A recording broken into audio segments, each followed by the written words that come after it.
Wow, I've just watched this video. It's about voting. This really is worth watching to see what's actually happened. And now you'll know that Biden should never, ever be president. Anyway, let's watch the video. I'm pretty sure they will want this out there. That's why this video's been made, and I'm just going to share some of it with you.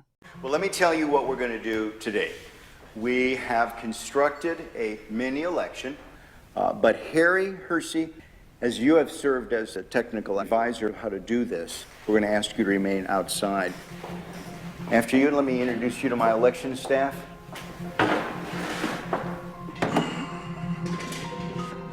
To ensure that we've not prepared some sort of a device that has been pre-rigged, pick the number, and then we'll grab that unit, and that will be the device that we will count the ballots on. I just feel like this is the one. Okay, and the winner is unit 15191. 5191.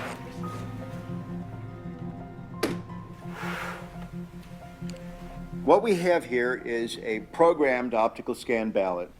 There is only one question on this ballot.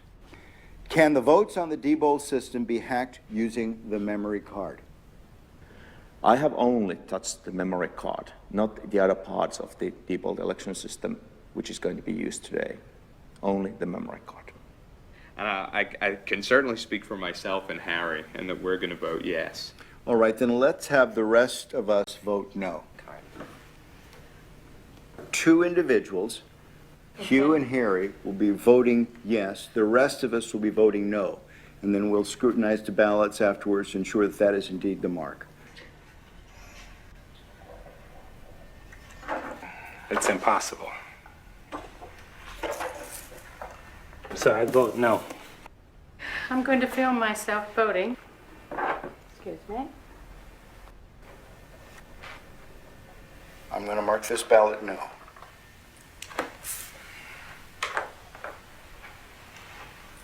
Dr. Thompson? I am going to mark this ballot yes. I've seen some pretty concerning things. Well, it's down to you. You're the last voter, Harry.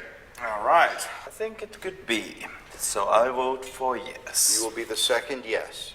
All right. Here is the memory card I have touched. Okay. Now, this is the only piece of Diebold equipment that you've used. That's correct. Well, thank you. Let me take your ballot in. This card will go into this slot.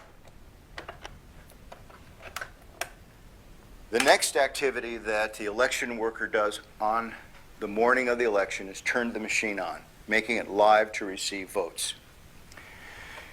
When you do that, this machine will produce what is called a zero total tape.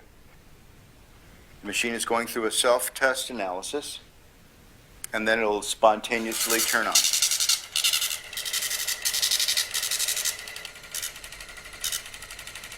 This is Harry's card that is telling us that there are 0 votes stored in the memory. Okay, let me get the ballots.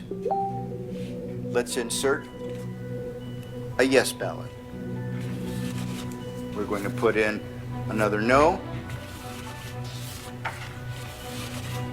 7. And the last no ballot, 8. Placing the ender card in this device and telling it to turn off its counting function and do its reporting function will now cause the voting machine to print out a tape reading the number of votes that it had just read.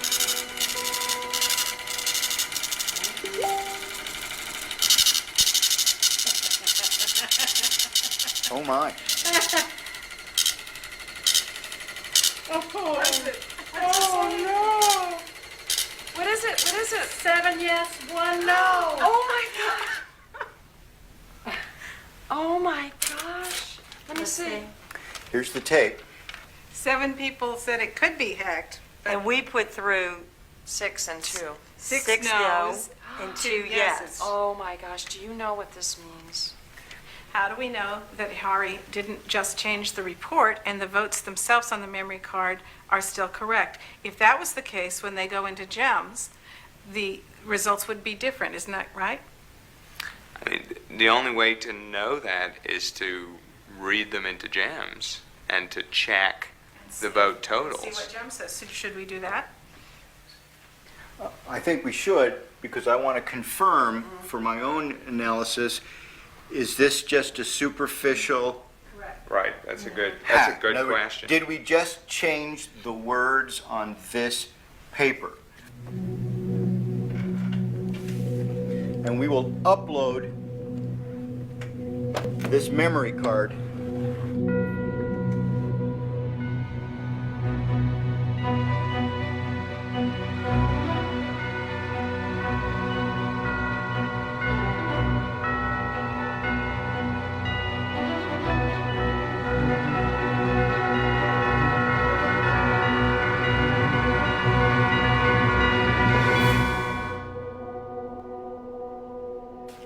if I had not seen what was behind this, I'd have no reason not to. I would have certified this election as a true and accurate result of a vote. Susan, what does this mean to you? Makes me cry. I'm sorry, but it does. Why? Why? There's so many reasons. The reasons because there are people out there who are giving their lives to try to make our elections secure, and they're being called conspiracy theorists and technophobes, and these vendors are lying and saying that everything's all right, and it's not all right. And I'm crying because I'll quote somebody that I know who said that it says, "No, our country's one country pretending to be another country. How can this be happening to our elections?" This really does affect me.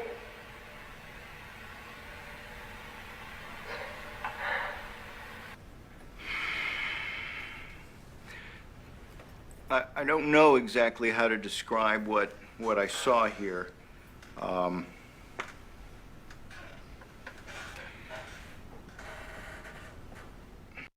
The last picture is that face of that gentleman who doesn't really know what to say. I think that as there's something wrong with this, if they've tested it and there's something wrong, then there needs to be a retest of all the equipment and actually a re-election, because, well, this is wrong.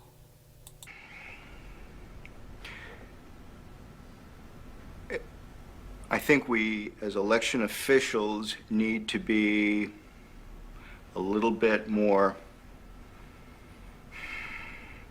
demanding from the vendors as to the technical specifications of this equipment.